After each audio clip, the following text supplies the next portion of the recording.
Is the lighting better now? Okay. So, in my last vlog, I said why I was going... Oh, there we go. Why I was going to tell you guys... Well, I was going to tell you about this here, and then the one above each ear, then the one a little bit further back on my head, like back here somewhere. Actually, see it right there. Kind of. Like my hair's not fully grown in there. Okay, so what happened, and I was going to tell you about one more thing, and I like just said it, but, alright, okay. My hair is short because of my dandruff. I already said that in my last vlog. I was 14 when I got these. I was sledding down a hill on a snow tube.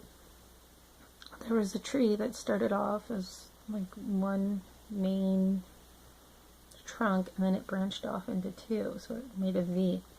And I hit a patch of ice, and what happened was, because I was babysitting, they told the first response that, and the people and the adult that came after she called 911, that I had veered off course onto a patch of ice, and then, yeah, I crashed into this tree. My body was still going forward as my neck was coming back. No, it wasn't whiplash. I can tell you that.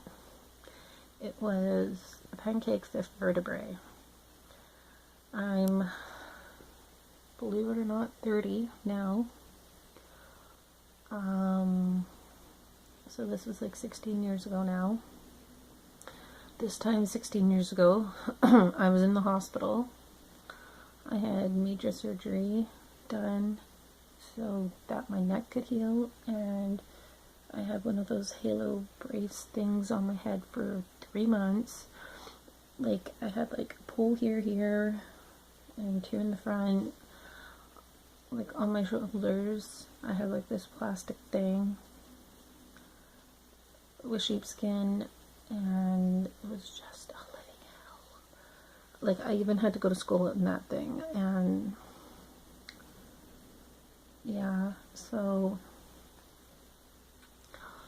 I was in the hospital, like BC Children's Hospital, for 10 whole days.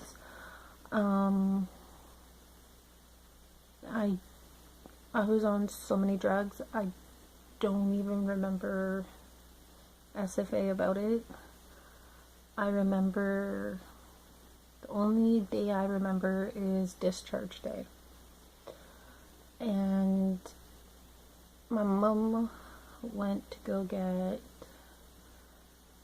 luggage because I just had accumulated so much crap in 10 days, and the doctor said I wasn't going to walk again. Okay, please explain why I'm still walking.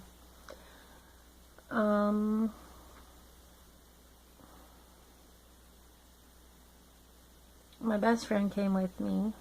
Like, he drove down with my dad, and from Quesnel, BC. Like, my accident happened in Quesnel, BC. I was airlifted to Vancouver Children's Hospital. There's lots I'm not telling you, because it's too hard, but I'll try to get through it. So, backtracking a little bit here, I get to the emergency with my mom. My mom, like, I remember before being put on the meds, I was in shock, I was in pain, I was crying. The only problem was they couldn't do anything for me because there were my dad had 2 call-outs before mine. My dad was a first response, so it was really scary for him to like show up to my accident, and because all they hear on the paging system is young female, like teenage female sledding accident, pretty much, right? So when my dad gets there and sees me, he's like, oh my God. Like, I remember telling my dad that I couldn't feel my feet. Like, I couldn't move. Like, he tried asking, like, he asked me numerous times to move my feet, and I said, I'm trying, I can't.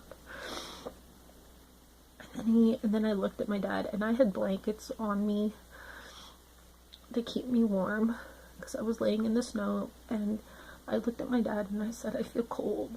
He's like, don't talk like that. So getting to the Emerge after it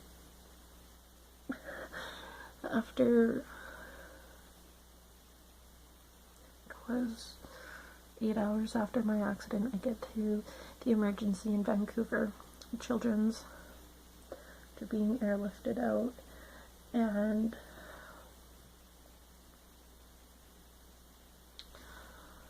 I flatlined. I scared the crap out of my whole family. My mom. And then they get me to ICU. And I have a seizure again. It was like my 4th one. An epileptic. So I was taking my medications, like, and everything. But anyways, ICU, I flatline again. They brought me back. Then, because I was in shock, my body was like in complete shock from everything. And then I remember my aunt coming to visit, but I can't remember much about it. Like, she gave me some stuff, and I remember, like, one of them was a book about a girl who had epilepsy, and she had an epilepsy dog. But